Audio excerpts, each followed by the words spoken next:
One quiet morning at the riverbank, something extraordinary happened.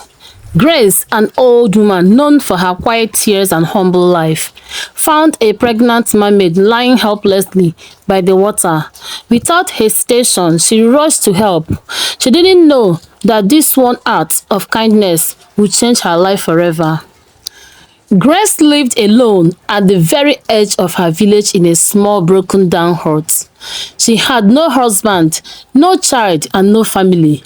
Every day she fetched water from the river and carried it back to the village to earn a few coins for food. The villagers mocked her, childless old woman. They sneered, "Witch, that's why no man married you. You will die alone and be forgotten. Your heart will be taken by strangers." Grace never answered them. Instead, she cried. Every night, she would kneel by the river and pray, "God, please, take away this pain. Let me smile before I die. I am tired of being mocked. I am tired of being alone." But no answer ever came until that one morning.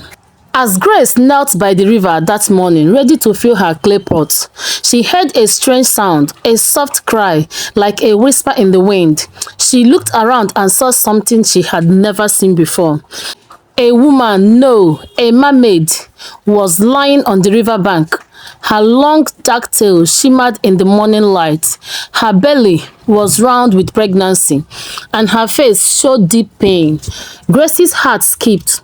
Without fear, she dropped her pot and ran to the mermaid.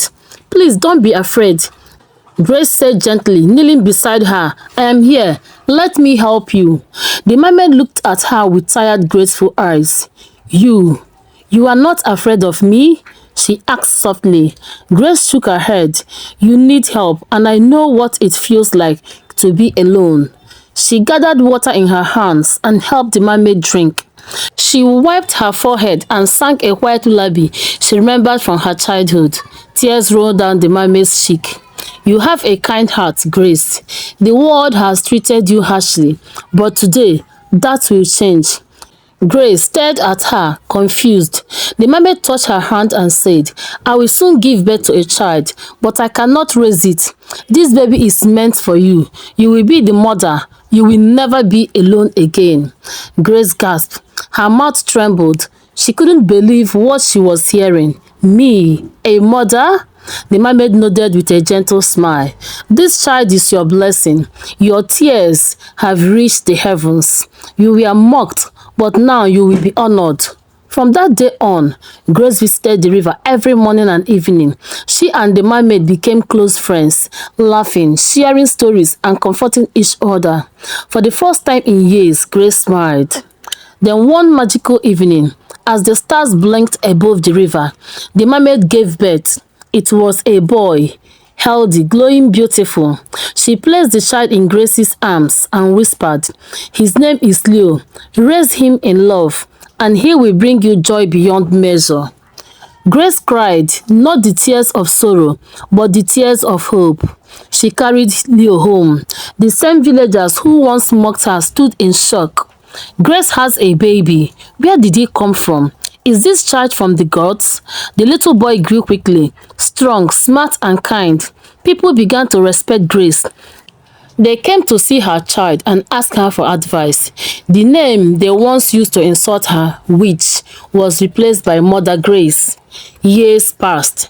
Leo became a great man, wise, successful and full of light. He traveled the world, earned riches and brought Grace to live with him in the United States, in a big beautiful house.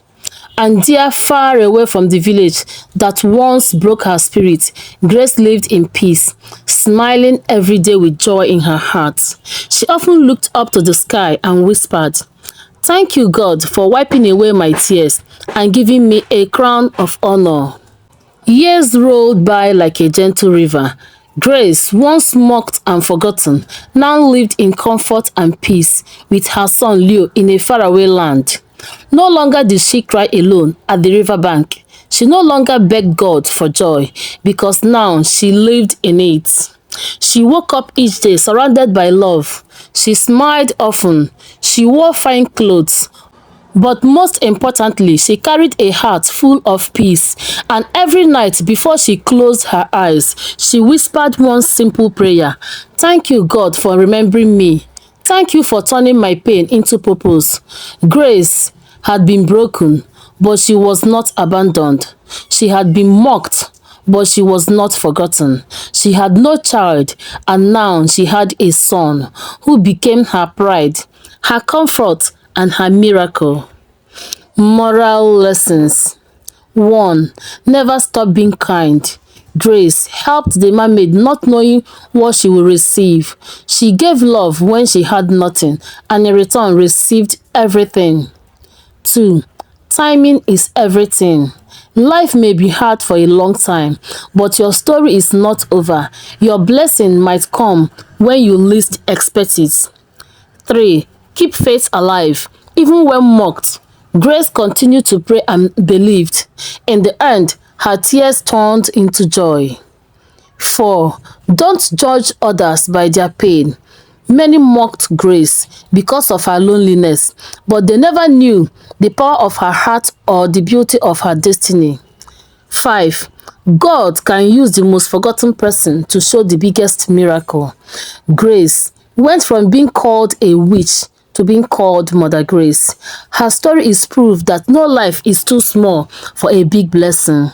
If you have stayed with me until this point, from the riverbank to the miracle, thank you from the bottom of my heart. Grace's story is not just hers. It's a reminder for all of us that hope is never lost and joy can still be found in the darkest places. If this story touched your heart, please subscribe to my channel. There are many more stories coming, stories that heal, uplift and inspire. Don't just watch, become part of this beautiful community of love and light. Hit the subscribe button, turn on your notification bell and stay connected. You don't want to miss what's next. And always remember, your story is not over. Your blessing is not delayed, it's just getting ready. Thank you for watching. See you in the next story.